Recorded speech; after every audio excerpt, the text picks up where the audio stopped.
Ya Bu, kita minta tanggapannya Bu terkait kepulangan Imam Besar Habib Rizik Syihab yang baru saja kemarin beliau dibebaskan bersyarat ya. Kalau tidak salah kami juga dengar Bu Eli kemarin ke sana, mungkin Bu Kurnia juga ke rumahnya. Nah saya minta tanggapannya nih. Assalamualaikum warahmatullahi wabarakatuh. Bismillahirrahmanirrahim. Ahlan wa sahlan ya habibana. Betul Bu ya. Dalam posisi saya sebagai kuasa hukum beliau, salah satunya juga Ibu Eli ya, kuasa hukum beliau. Walaupun kita nggak kelihatan pada saat konferensi pers kemarin, bagi kami tidak masalah. Kita di depan atau di belakang kita adalah pembela habibana ya. Secara hukum kami mengatakan patut disyukuri kebebasan beliau, meskipun diembel-embeli dengan PB atau pembebasan bersyarat. Jadi kita paham bahwa pembebasan bersyarat itu artinya tidak murni bebas begitu ya. Artinya ada beberapa hal yang masih menjadi persyaratan atau hal-hal yang menjadi katakanlah prasyarat untuk itu.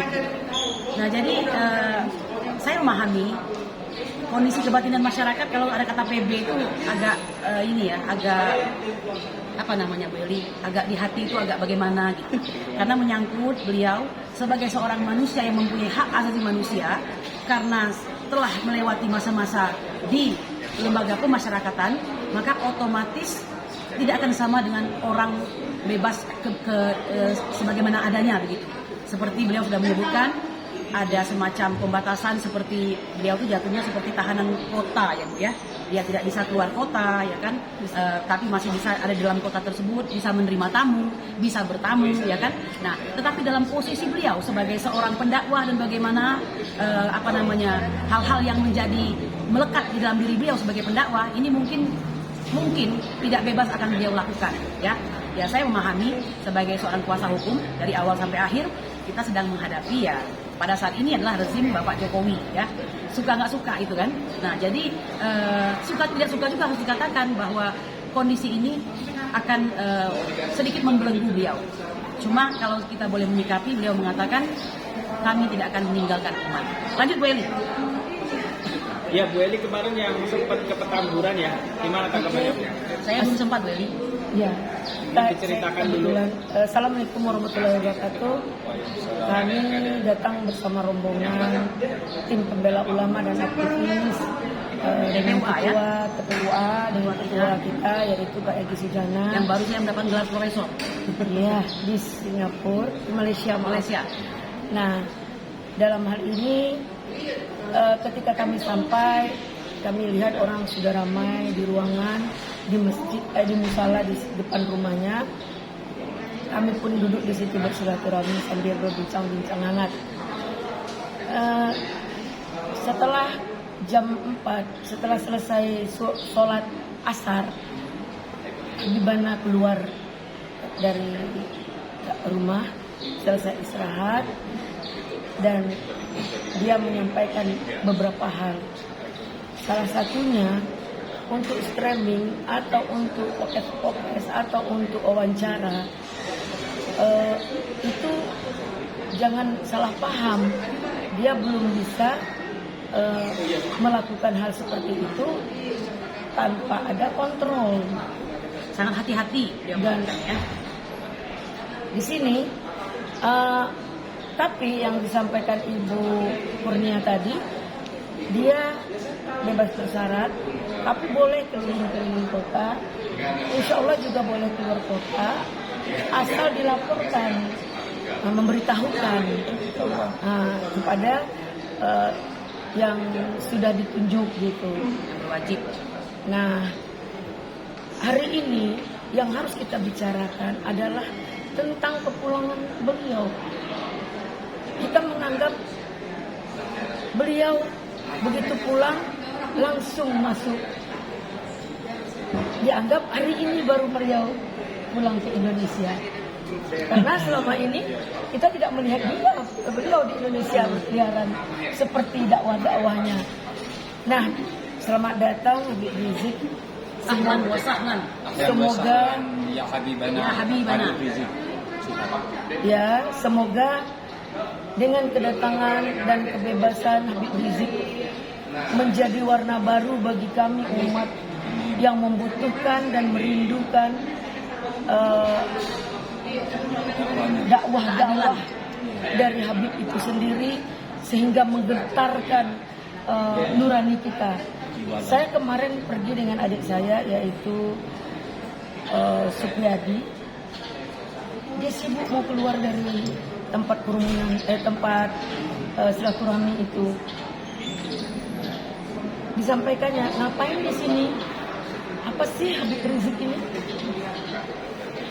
Yang selalu bawa mobil kita ya. Apa sih Habib Rizik? Apa sih keistimewaannya? Begitu dia salaman dengan Habib, berpelukan, dipeluk Habib Berbeda erat, sikapnya. dia langsung bergetar dan menangis. Masya Allah, inikah yang dibangga-banggakan orang Habib Rizik. Dia bercerita kepada Bang Egy, saya merinding mendengarnya. Bang Egy sambil menetes air mata. Saat pidato pertamanya menyampaikan, terima kasih atas kehadiran. Saya tidak bisa berkerumunan, tapi kalau begini-begini sedikit bolehlah. Namanya silaturahmi. Tapi berkerumunan nanti saya dianggap pelanggaran. Padahal banyak kerumunan ya. Tanpa ada Lain. tanpa ada maksudnya saya tidak boleh berkerumunan tanpa ada sidak atau apa, saya langsung ditangkap. Nah, itu yang disampaikan beliau. Mohon mengerti dengan saya. Bukan saya ingin meninggalkan umat, bukan saya ingin menghentikan perjuangan, bukan saya takut, saya nggak takut, kata beliau. Namun kita harus bisa menahan diri. Bagi saya, dengan kembalinya Habib Rizik di kancah politik maupun di kancah dakwah akan memberi penyejuk bagi umat. Amin. Untuk kehilangan kendali kontrol yang selama ini menganggap komandonya adalah Habib Rizik itu sendiri. Iya. Tanya lain dong. Bu Edi, kemarin Habib Rizik jelas sekali sikap yang sangat konsisten dari seorang Habibana sebagai imam besar, tetap akan melanjutkan revolusi akhlak. Berakhlak. Nah, revolusi akhlak ini kan hal yang sejuk sesungguhnya kan, revolusi akhlak. Gimana menurut Ibu? Kita nggak mau ada ini ya, image atau opini dari masyarakat bahwa dengan kepulangan Habib Rizik yang begitu silent, seolah ada dildol-dildol. Ingat, tidak ada dildol-dildol. Habib tetap Habib Rizik yang bersuara, getar suaranya sampai ke relung hati masyarakat dan umat. Nah, makanya Habib mengungkapkan, saya tidak akan pernah meninggalkan umat. Saya tidak takut dalam perjuangan kita revolusi akhlak. Itulah yang kita bangga dari Habib. Kemarin saya juga hampir meneteskan air mata ketika pidato Habib. Saya tahu itu ada pengacara-pengacara saya di belakang, semua orang lihat saya, yang selalu bertanya bagaimana keadaan Habib, bagaimana keadaan Habib. Maaf, ibarat kata yang disampaikan oleh Ibu Kurnia, semua berjuang untuk Habib.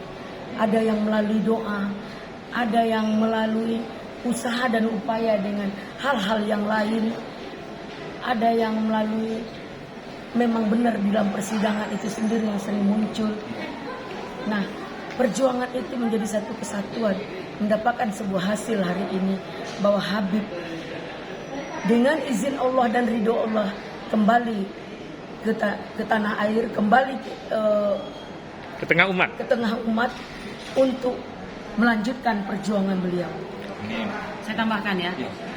Saya melihat walaupun beliau telah dihukum selama hampir 2/3 daripada hukuman asli ya, kurang lebih 2 tahun. 8 bulan. Ya, ada sesuatu yang tidak hilang dari beliau, yaitu originalitas perjuangan. Ya, beliau tidak pernah berubah dalam keteguhannya, dalam membimbing umat.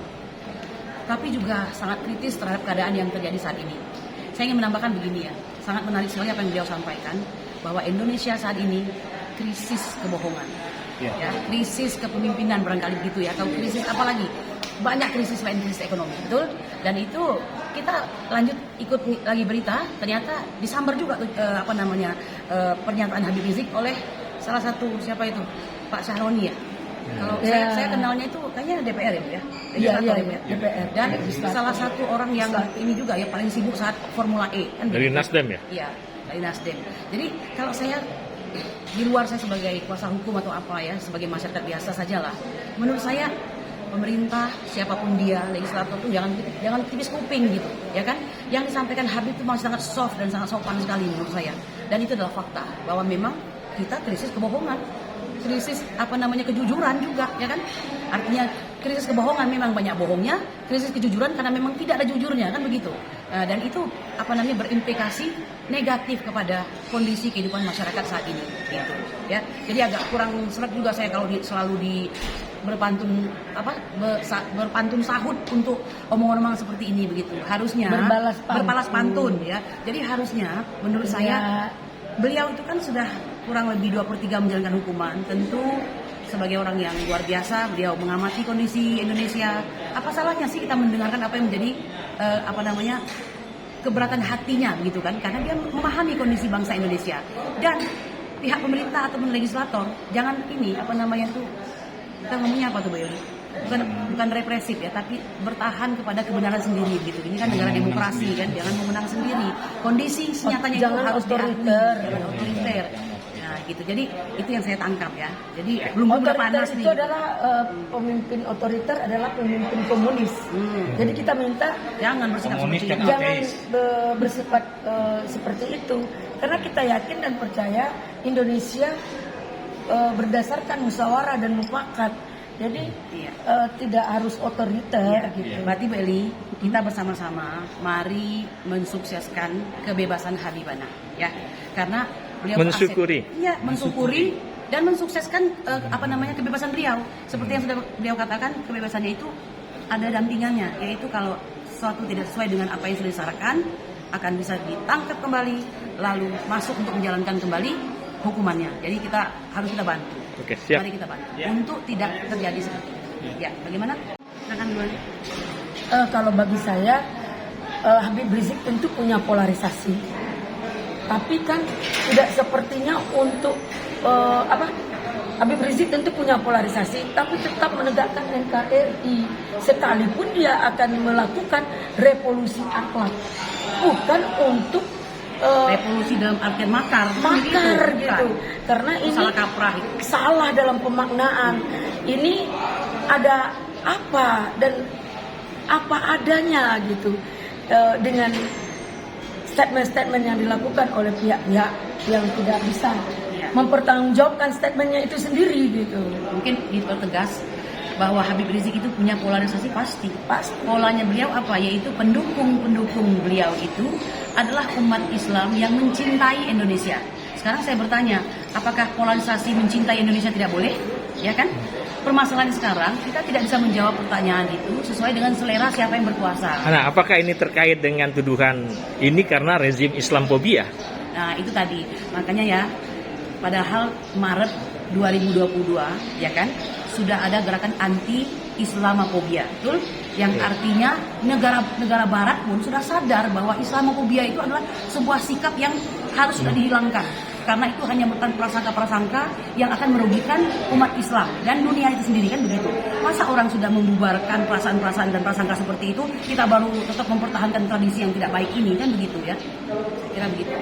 Baik, untuk terakhir mungkin apa yang mau disampaikan kepada rakyat lah terhadap pembebasan bagi kita, bagi seluruh umat atau bangsa ini, kita tahu dan yakin saat ini Indonesia sedang tidak baik-baik saja. Dan kita tahu krisis kepercayaan, krisis kebohongan. Darurat. Namun kita harus menjaga NKRI sekalipun kita akan melakukan revolusi akhlak. Iya, revisi ya. Darurat kebohongan, ya kan? Krisis kejujuran, mungkin itu yang tepatnya ya. Oh gitu ya, iya. darurat kebohongan. Nah, nggak apa-apa. Kelihatannya nggak cantik begitu tadi. Jadi begini ya, ini closing statement. Kita syukuri ya bahwa Habibana Muhammad Rizik Syihab bin Hussein Syihab sudah bebas ya. Nggak usah perikatan soal PB-nya itu. Beliau pasti lebih paham menjaga dirinya kan begitu. Ya. Bagi bangsa Indonesia ini angin segar bagi perjuangan Anda. Perjuangan yang dimaksud tidak untuk diri sendiri atau kelompok sendiri, tapi perjuangan untuk seluruh bangsa Indonesia yang lebih baik. Dan kepada, maaf kami mengatakan, para provokator, buzzer-buzzer ya, sudahilah sikap-sikap Anda yang tidak baik. Cintai negara Indonesia ini dengan sebenar-benar mencintai, bukan karena fulus, bukan karena Anda dibayar ya. Ingat, kita ini diambang kehancuran jika tidak menyadari tentang persatuan dan kesatuan bangsa. Ahlan wa sahlan. Assalamualaikum warahmatullahi wabarakatuh.